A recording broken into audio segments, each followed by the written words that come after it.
Hey guys, where are you? End of the year, knocking. So, I didn't get to hear a Christmas. Merry Christmas. Merry Christmas. Sorry, I forgot. I didn't get to hear a Christmas sermon per se. Well, I didn't. Not even per se. So, because I was out, with family and running around, cooking and the works. Oh, not much cooking on my side. This was my no cooking Christmas.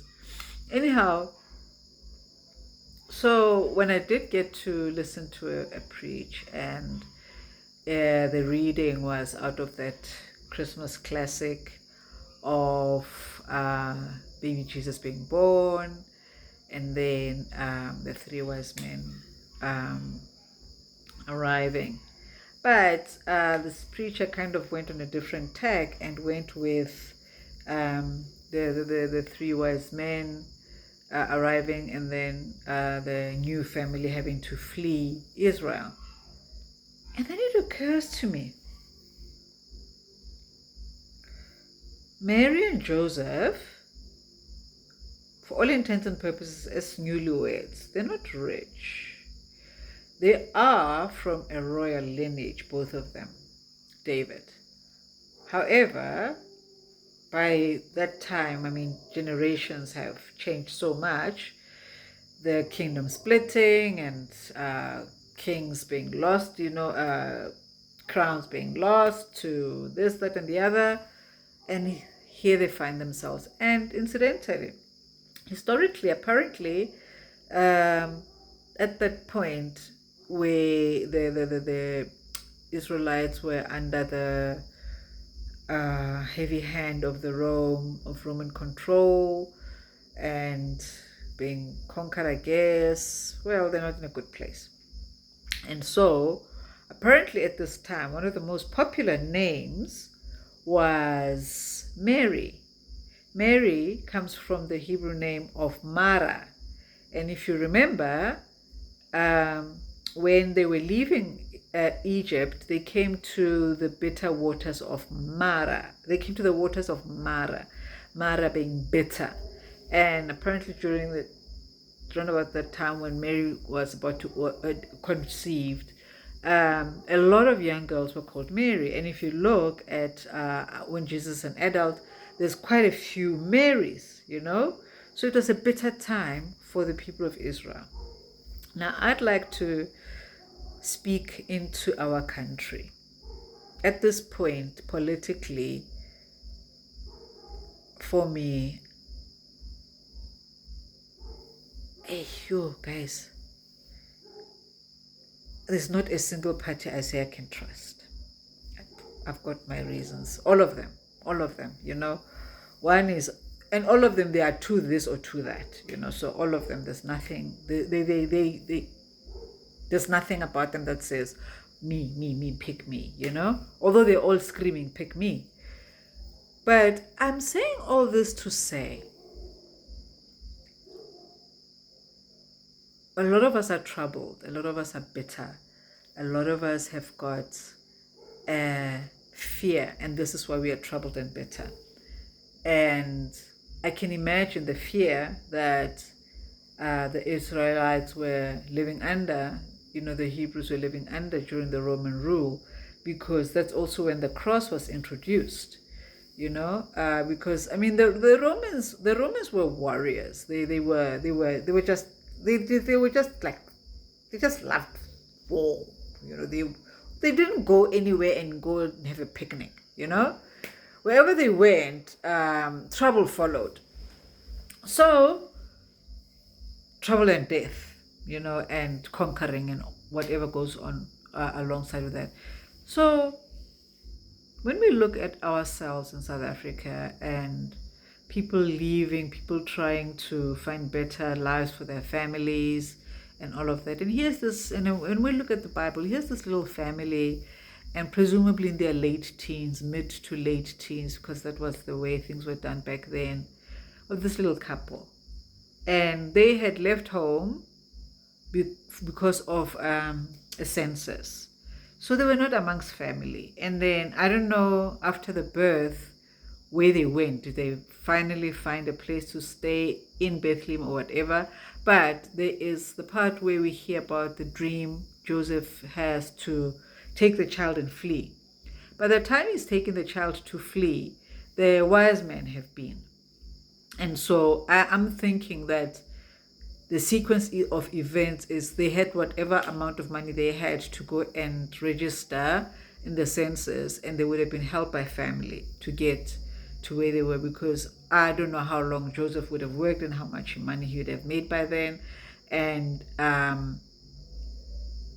whatever resources he had. I mean, I doubt there was much of savings that poor guy had, or Mary even. And so then they have to take the baby, probably a toddler by then, and flee the country. Now here's the thing that struck me.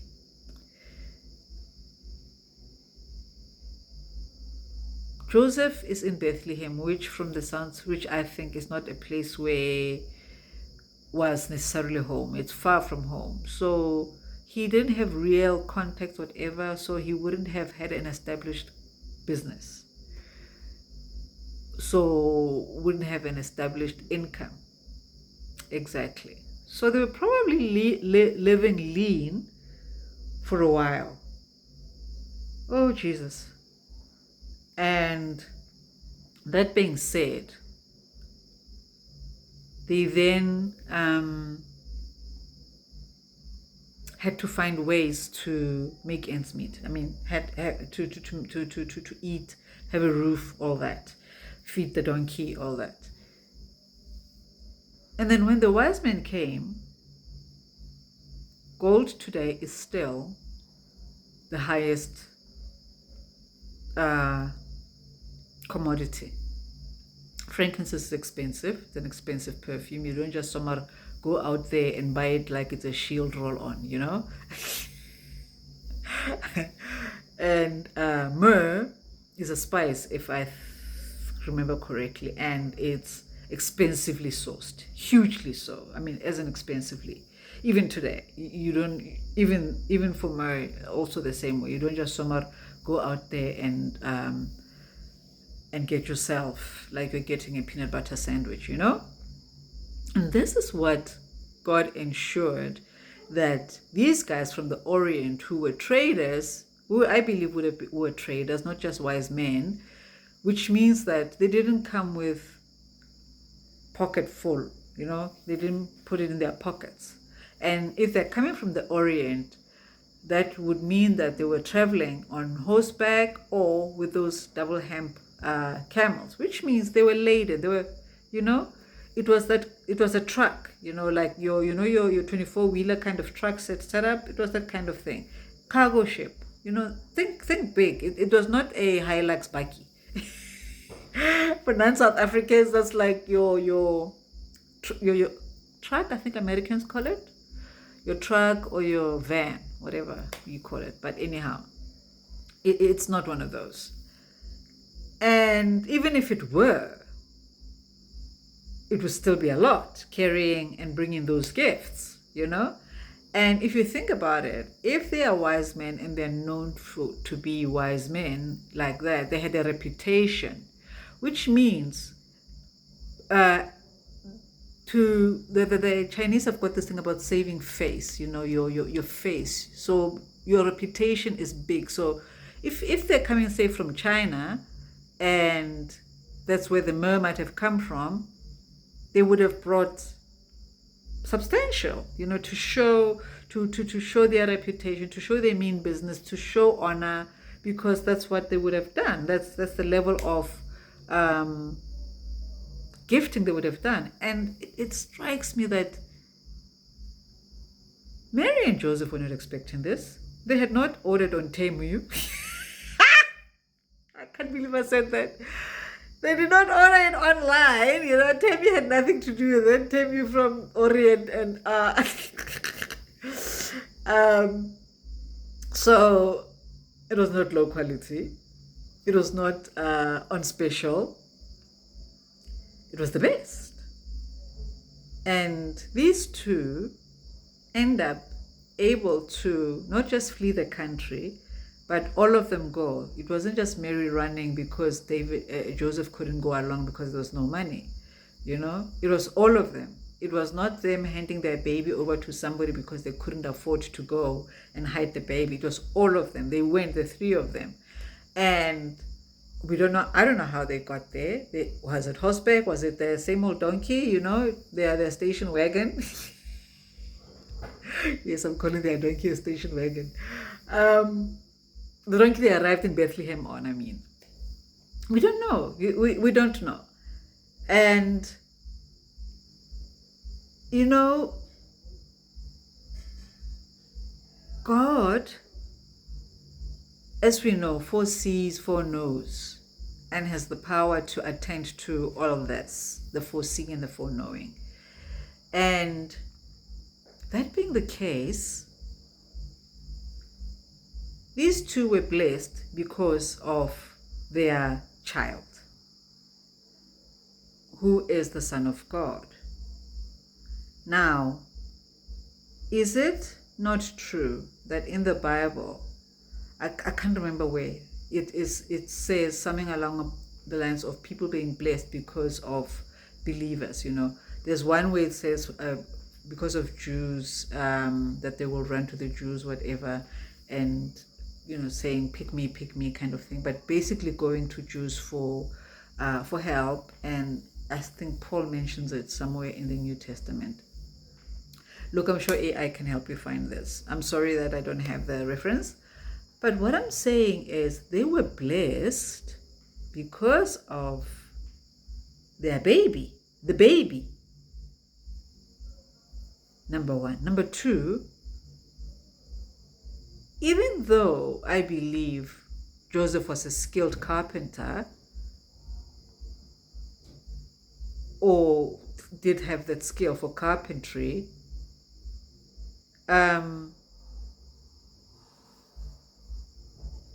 it was not his wages. The three gifts, the gold, frankincense, and myrrh, was not payment of wages. It was not a salary. It was a gift. All three were gifts, and they were not expecting them.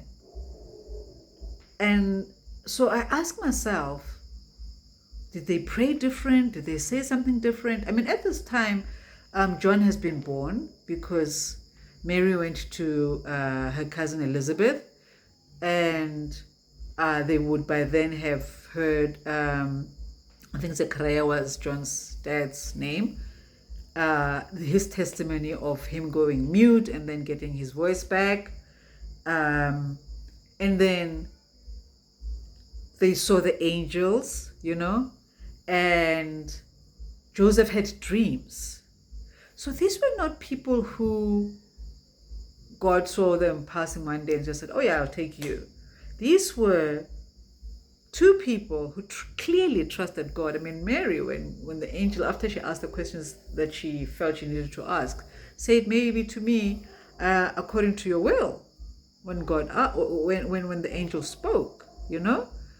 And I can't imagine when virginity was such a prized commodity that for her it was such an easy thing to say. It wasn't. For us, we read it. I mean, it rolls off our tongues when we read what Mary said.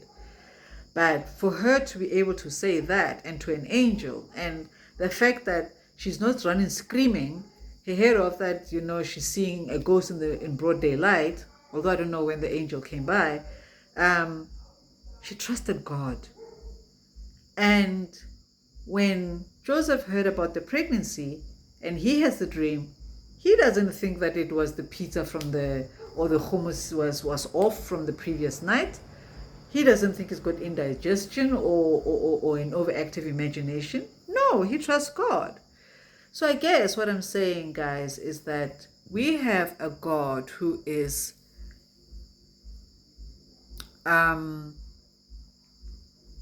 master strategist. He knows where to put everything.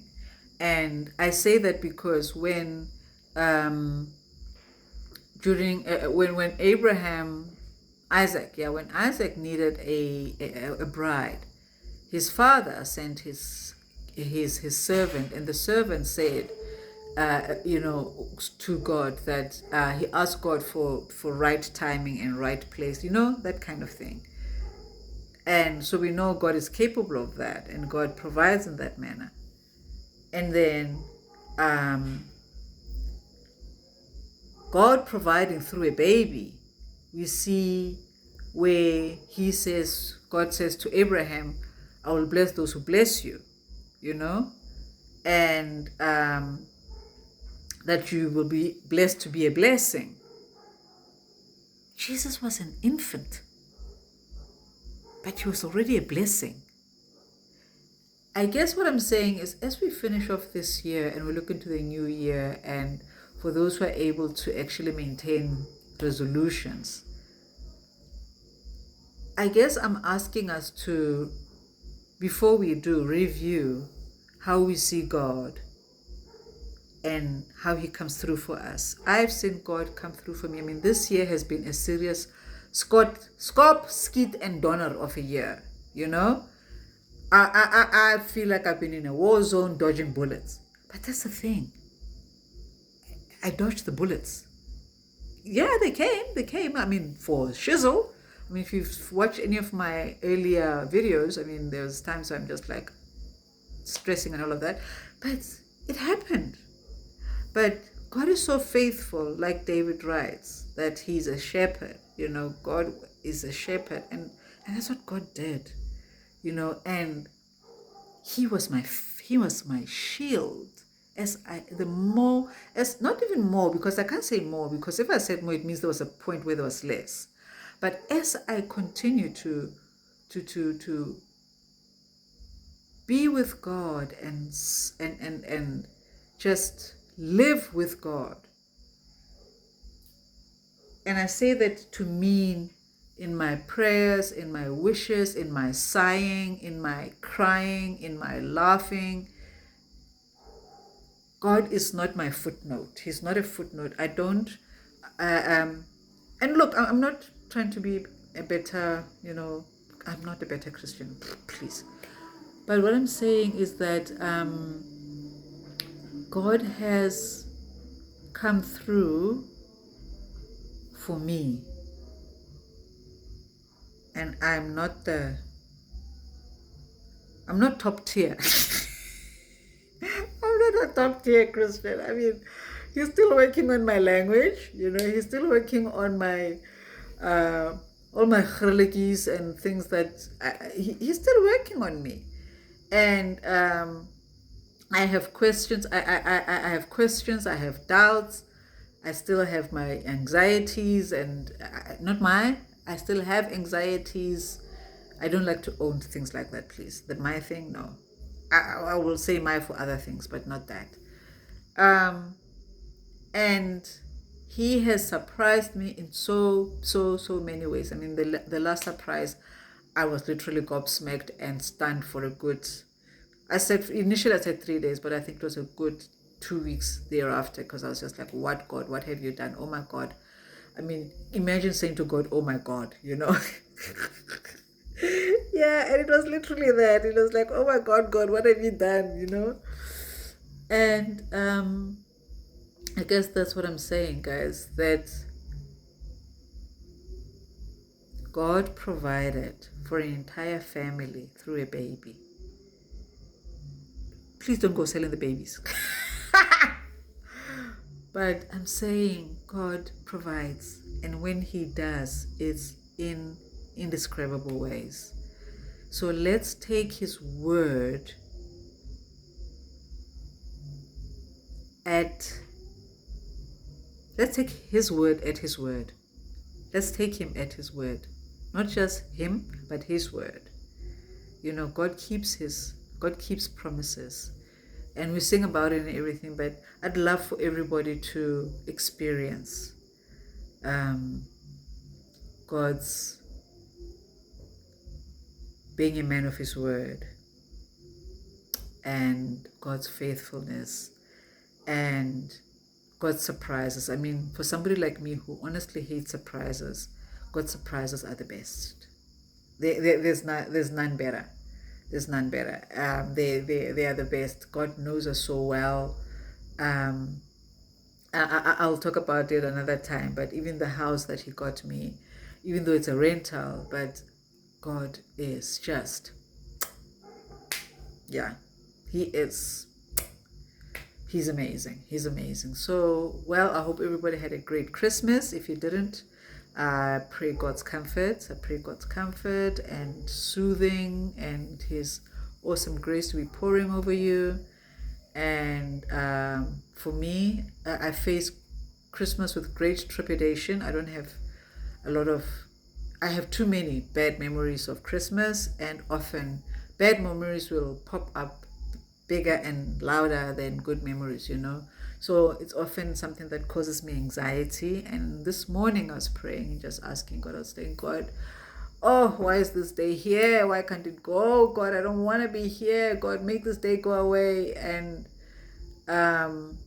at best I was saying, okay, let me not meet with people at least, okay? Because what if, just dreading something going wrong. And no, nothing went wrong. We had a fantastic time with family. And the best part of it all is that I didn't touch a single dish in terms of washing dishes. And I didn't spend the day sweating at the stove, which for me is in a weird trauma response, I guess. It's one of the reasons I hate cooking. But anyway, I'm rambling. But however, please remember, God provides. He provided for entire family through a baby. And they were not even expecting it, but they trusted God. Okay, I'm going to stop my ramble here. I think I need sugar. Malva! Sorry. Bye! I'm going to have some Malva pudding. Yes. South African pudding. Yeah, the Malva is calling my name. That was not me making the noise. Thank you, guys. Thank you for joining me. Oh, Jesus loves you. Jesus loves you. Mwah! All right. Cheers.